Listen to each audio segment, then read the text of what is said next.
नमस्कार दोस्तों, अपराधने के एपिसोड नंबर 6 में आज सुनते हैं। यूँ तो विमला डॉक्टर रमेश को पहले ही बहुत कम समझ पाई थी, परंतु विवाह के उपरांत भी वे अपने पति को कुछ विशेष न समझ सकी। विवाह हुए अभी लगभग 2 वर्ष पूरे हो रहे थे। प्रारंभ में डॉक्टर रमेश की दया ममता से वे द्रवित हुई थी। वे बहुत ही विचारशील पुरुष था। उसने विमला के आराम का पूरा पूरा ध्यान रखा। विमला ने भी कभी उससे कोई ऐसी इच्छा नहीं की जो अनुचित हो। रमेश समय समय पर अपनी पत्नी को उपहार भेंट करता रहता था। विमला का स्वास्थ्य जब भी कभी कुछ खराब होता तो वे स्वयं उसकी सेवा करता था। कभी कभी विमला किसी काम को यदि उससे कहती तो रमेश को लगता कि उस पर विमला की विशेष कृपा है। डॉक्टर रमेश बड़ा ही सुसंस्कृत था। विमला जब भी उसके कमरे में प्रवेश करती तो वह अपने स्थान से उठकर उसका स्वागत करता था। मोटर से उतरते समय अपने हाथों का सहारा देता था। कभी सड़क पर दोनों मिल जाते तो रमेश तुरंत ठहरकर विमला के साथ हो जाता था। बंद कमरे में यदि विमला को जाना होता था तो वह इसके दरवाजे स्वयं खोलता था। रमेश कभी भी विमला के कमरे में बिना दस्तक के नहीं जाता था। भले लोगों का अपनी पत्नियों से जो व्यवहार होता है वैसा व्यवहार रमेश ने विमला के साथ किया। रमेश का व्यवहार बड़ा सुखद था, वे हास्यास्पद भी। यदि रमेश का बर्ताव थोड़ा साधारण होता तो शायद विमला अधिक आनंद का अनुभव करती। दाम्पत्य जीवन का प्रभाव भी उसे रमेश के निकट आने में प्रेरणा नहीं दे सका। विमला ने कभी भी अपने पति की भावुकता पर विचार नहीं किया। विमला को नहीं मालूम था कि उसका आत्म संयम क्यों है। या तो रमेश में झिझक अधिक थी अथवा ऐसे ही संस्कारों में वे पला था। विमला को कभी कभी दुख होता जब वे देखती कि वे तो रमेश के आलिंगन में है और रमेश बचकानी बातें कर रहा है। वही रमेश जो अन समय ऐसी ऊट पटांग बातें सोच भी नहीं सकता था, कह भी नहीं सकता था। एक बार विमला ने उसकी इस प्रकार की बातों पर झड़क भी दिया था। जब धीरे धीरे रमेश के हाथ जो अपने में विमला को घेरे हुए थे क्रमशः ढीले पड़ गए थे और वे बिना एक शब्द भी बोले वहाँ से उठकर अपने कमरे में चला गया था। विमला ने जो कुछ कहा था उसमें रमेश को दुखी करने की कोई भावना नहीं थी। 1-2 दिन बाद विमला ने रमेश से कहा, ए बाबूजी, आप चाहें जैसी बातें कीजिए, मुझे बिल्कुल बुरा नहीं लगता। तब रमेश कुछ शर्मीली हंसी हंस दिया था। विमला ने देखा कि कदाचित रमेश की प्रकृति ही बहुत खुलकर बातें करने की नहीं थी। वे अंतर्मुखी था। कभी किसी भी पार्टी में लोग चाहे गाएं बजाएं पर उसने कभी उसमें रस नहीं लिया। वे एक ओर बैठा स्मित बदन देखता रहता, जिससे पता चलता कि वे बैठे बैठे अधिक आनंद पा रहा था। उसके उस हास्य से प्रकट होता कि वह शिष्टाचार के नाते ही मुस्कुरा रहा था। उसकी मुस्कुराहट में एक व्यंग होता था। कोई भी उसे ऐसे अवसर पर देखकर ये कहे बिना नहीं रह सकता था कि रमेश उन सबको जो उस नाच गाने में मस्त थे केवल मूर्ख समझता था। विमला की भांति उत्साहित और उल्लसित होकर वे कभी भी क्लब या पार्टी के खेलों में भाग नहीं लेता था। उसने एक बार चमकदार कपड़े तक पहनने से इनकार कर दिया था, जबकि अन्य लोग पहने हुए थे। रमेश के इस विचार पर कि ये सब व्यर्थ है, विमला को दुख हुआ था। विमला जिंदा दिल औरत थी। उसका मन चाहता था कि वह तमाम दिन बोलती रहे, बातें करती रहे। उसकी हंसी स्वाभाविक थी। रमेश की चुप्पी उसे कभी कभी बहुत ही खल जाती थी। कभी कभी ऐसी बात का जिसका उत्तर देना आवश्यक न हो वे उत्तर न देता, पर यदि वे उत्तर दे दे तो कदाचित वातावरण अधिक सजीव हो उठे, ज़्यादा रंगीन नजर आए।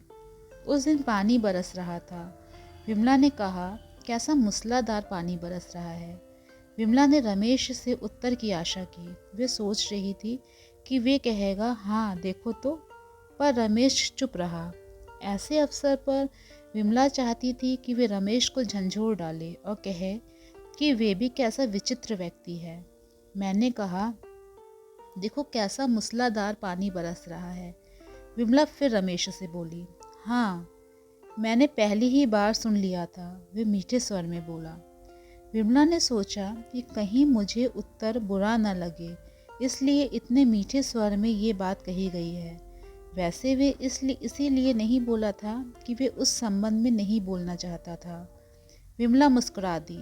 उसने सोचा कि यदि यही हाल रहा तो शीघ्र ही मानव जाति वाणी का उपयोग करना भूल जाएगी और आगे से गूंगे बच्चे पैदा होने लगेंगे। विमला को रमेश की ये कम बोलने की बात कभी कभी मित्र मंडली में बहुत खल जाती थी और उसे लगता था कि मित्रों के व्यंग बाणों का जवाबी उत्तर देने के लिए उसे अकेले ही भार संभालना होता था। ये मानना ही पड़ेगा कि डॉक्टर रमेश में विमला के लिए कोई आकर्षण नहीं था। वे इतना एकांत प्रेमी था कि उसे बहुत कम लोग जानते थे। विमला को अपने पति के कार्य में अधिक रुचि नहीं थी। उसके विचार में उसका काम विशेष अच्छा नहीं था। रमेश ने भी कभी अपने कार्य के संबंध में विमला से बातें करना उचित नहीं समझा। आरंभ में विमला ने उसके संबंध में थोड़ा बहुत जानना चाहा था, परंतु रमेश ने मजाक में टाल दिया। फिर विमला ने उसके विषय में कभी कोई बात नहीं की। नीरस काम है, उसने कहा था। एक बार डॉक्टर रमेश ने बताया कि इस काम में अधिक रुचि नहीं लेते हैं। रमेश शांत प्रकृति का व्यक्ति था। विमला उसके जन्म, उसकी शिक्षा और उसके जीवन के संबंध में उसी से सीधे प्रश्न करके ही जान सकी थी, पर रमेश को ऐसे प्रश्न बहुत अच्छे नहीं लगते थे। वे अपने संबंध में किसी प्रकार के प्रश्न सुनकर उदासीन सा हो जाता था। जब विमला प्रश्नों की झड़ी लगा देती थी तो उसका उत्तर देने का ढंग बड़ा अजीब होता था। विमला जान गई थी कि रमेश प्रश्नों का उत्तर अपनी स्वाभाविक प्रवृत्ति के कारण ही नहीं दे पाता था। वैसे अपने संबंध में जानबूझकर वे कुछ नहीं छिपाता था। अपने संबंध की बातें रमेश को भार सी लगती थी।